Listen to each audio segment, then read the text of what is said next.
प्रिय विद्यार्थियों, नागार्जुन की काव्यगत विशेषताओं के बारे में हम चर्चा कर रहे हैं। आज हम उसी क्रम को आगे बढ़ाते हुए नागार्जुन की काव्यगत विशेषताओं की अगली जो टॉपिक है, अगला जो विषय है या विशेषता है, उसको ले रहे हैं। नागार्जुन के काव्य की अगली विशेषता है समसामयिकता।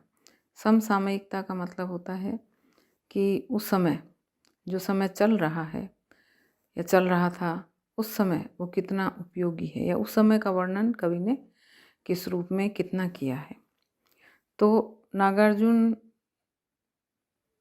चूँकि समाज से प्रभावित थे, मजदूर, गरीब और प्रगतिशील विचारों के थे, उन्होंने बड़ी लगन और तीव्रता के साथ समसामयिक घटनाओं का अध्ययन करके उन पर कटु और तीक्ष्ण व्यंग्य लिखे हैं। कवि की दृष्टि से न धार्मिक घटनाएं बची, न सामाजिक और न राजनीतिक घटनाएं बची, न आर्थिक, न राष्ट्रीय घटनाएं, न अंतर्राष्ट्रीय घटनाएं। कवि ने अपने समय की गतिविधियों पर तीखी दृष्टि डालते हुए अपने काव्य का सृजन किया है और नागार्जुन ने आवश्यकतानुसार अपनी जो तात्कालिक परिस्थितियां थी, उनमें जो विकृतियां थी, उनकी कटु आलोचना भी की है। तीक्ष्ण और चुटेले व्यंग्य बाणों का प्रहार भी किया है। जैसे देश में फैली हुई महंगाई की ओर संकेत करते हुए कवि कह रहा है, पैटर्न टैंक उन्होंने तोड़े, महंगाई के टैंक कौन तोड़ेगा। ऐसे ही जिस समय देश में स्थान स्थान पर पुलिस और छात्रों का संघर्ष चल रहा था, पुलिस देश की तरुण शक्ति का संहार कर रही थी, तब कवि ने उद्गार व्यक्त करते हुए कहा, सहज पहरवे रहे संभाले कंधों पर बंदूक, अंदर अंदर पौधों की हरियाली चाटेंगे बेशक शंबूक, सिंह वाहिनी तो अनुजों का रक्त पिएगी, धरती की प्यासी फसलों को पानी देगा कौन। देशव्यापी भ्रष्टाचार को देखकर कवि का हृदय कराह उठता है। वह भ्रष्टाचार को रावण का रूप देकर अपना आक्रोश अपनी कविता में इस प्रकार व्यक्त कर रहे हैं, राम राज में अब की रावण नंगा होकर नाचा है, सूरत शक्ल वही है भैया, बदला केवल ढांचा है। नेताओं की नीयत बदली, फिर तो अपने ही हाथों भारत माँ के गालों पर कसकर पड़ा तमाचा है। कवि ने स्वार्थी और अवसरवादी जो कांग्रेसी नेता थे, उन पर व्यंग्यों की बौछार की है और वे लिखते हैं, वोट मिलना लगता आसान, कहीं पर बोझ कहीं गुणगान, कहीं पर थोक नगद नगदान। अथवा वतन नहीं है खतरे में है नेतागण, रंग धुल रहा शारों का अब कौन करेगा पालागन। स्वतंत्रता प्राप्ति के उपरांत देशी नवाबों और राजाओं की गद्दियों के छिनते ही उनमें जो प्रतिक्रिया हुई, उसकी ओर भी कवि का ध्यान गया और उन्होंने लिखा, पछताते हैं राजा, पछताते नवाब, देखते हैं पुराने दिनों के ख्वाब। नवाब होंगे स्वतंत्र होंगे राजा, लौटेंगी शहंशाही, शासन होगा ताजा, एक होगा राजा धीराज बहादुर, गाएंगे यश जिंगुर और दादुर। कवि ने अपनी त्रिमूर्ति कविता में फिजो और दलाई लामा के भागने की ओर संकेत करते हुए सजीव व्यंग्य लिखा। फिजो के लिए लिखा, जो दलाई लामा को याद करता हुआ कहता है, तुम भागे तो पहुँचे हिंदुस्तान, नम में गूंजा स्वागत का ऐलान, और आज मैं खुद आया हूँ भाग, स्वागत में ये तोप रहे हैं दाग, किंतु इधर नेहरू आलेंगे आग। इस तरह दलाई लामा फिजो को याद करता हुआ कहता है, नहीं लौटने का तुम लेना नाम, हम दो हैं एक सरी का काम, शत्रु करें शीर्षासन का व्यायाम, मुक्ति मार्ग है लंदन की फुटपाथ। ऐसे ही पाकिस्तान और चीन की अपवित्र मित्रता पर व्यंग्य करते हुए कवि ने लिखा था, आ गए अब तो दिन ऐश के, मार्क्स तेरी दाढ़ी में जूं ने दिए अंडे, निकल रहे हैं उन्हीं में से कम्युनिज्म के पंडे। ऐसे ही हिंदी चीनी भाई भाई कहने वाले चीन ने भारत के साथ गद्दारी करके जब पंचशील के सिद्धांत की धज्जी उड़ाई थी, तब कवि ने व्यंग्य लिखा, अब तो मुंह में दही जम गया, अब तो आती है उबकाई, बोलो फिर से कौन कहेगा हिंदी चीनी भाई भाई।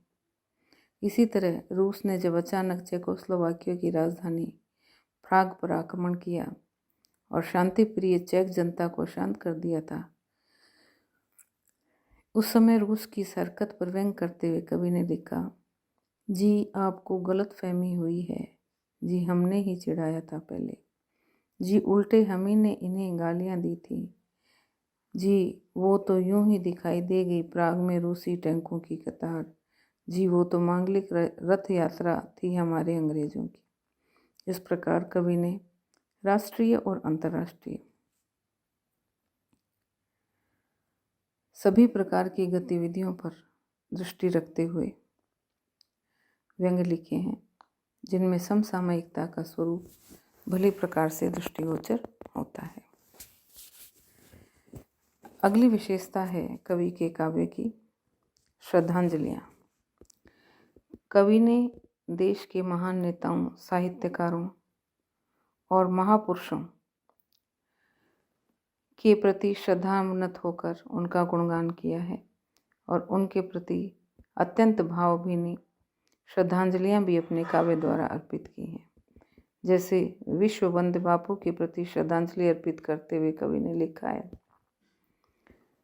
पर न आज रोके रुक पाती आंखें मेरी भर भर आती, रोता हूँ लिखता जाता हूँ कवि को बेकाबू पाता हूँ, कैसे इस कोरे कागज़ पर पूरी पीर उतार सकूँगा।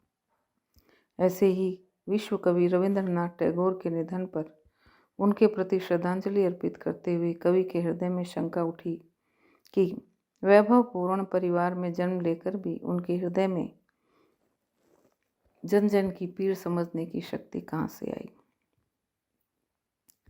कहाँ से मिली तुम्हें इतनी अनुभूतियाँ पीड़ित मनुष्यता के निम्न स्तर की।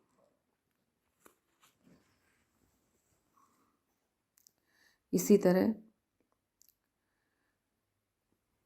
अमर प्रेरणा के स्रोत महाप्राण निराला की महाप्रयाण पर अपनी श्रद्धांजलि अर्पित करते हुए कवि ने व्यथित हृदय से लिखा है, तिमिर में रवि खो गया दिन लुप्त हैं बेसुध गगन, भारती सिर पीटती है लुट गया प्राण धन। ऐसे ही अपने पथ प्रदर्शक राम वृक्ष बेनीपुरी के स्वर्गवास पर भी अपनी भावभीनी श्रद्धांजलि अर्पित करते हुए कवि ने लिखा है, नौरंगी नूर के जादूगर को सलाम, नए अदब के नदावर को सलाम, माटी की मूरत के कीमियागार को सलाम, बेनीपुर को सलाम, अपने रहबर को सलाम। इसी तरह अनेक प्रकार के देशभक्त और क्रांतिकारी व्यक्तियों को कवि ने अपनी श्रद्धांजलियाँ अर्पित की हैं। श्रद्धांजलि के रूप में काव्य रचना करके कवि ने अपने सहज और सरल उद्गारों को अत्यंत मार्मिक ढंग से व्यक्त किया है। इस प्रकार कवि की अनुभूति में गहनता है, मार्मिकता है, प्रभावोत्पादकता है, सरसता है, रमणीयता है। कवि ने इसी कारण विविध भावों की व्यंजना अत्यंत मनोरम ढंग से की है, जिसमें उसकी कल्पना की प्रतिभा अत्यंत भव्य और दिव्य स्वरूप में दृष्टिगोचर होती है। इस तरह हम देखते हैं कि कवि नागार्जुन अत्यंत विद्वान कवि थे। वो नवचेतना के कवि थे और उन्होंने जो समाज में जनता संघर्ष से घिरी हुई थी उसकी पीड़ा को पहचाना और उस आधार पर अपनी कविता की।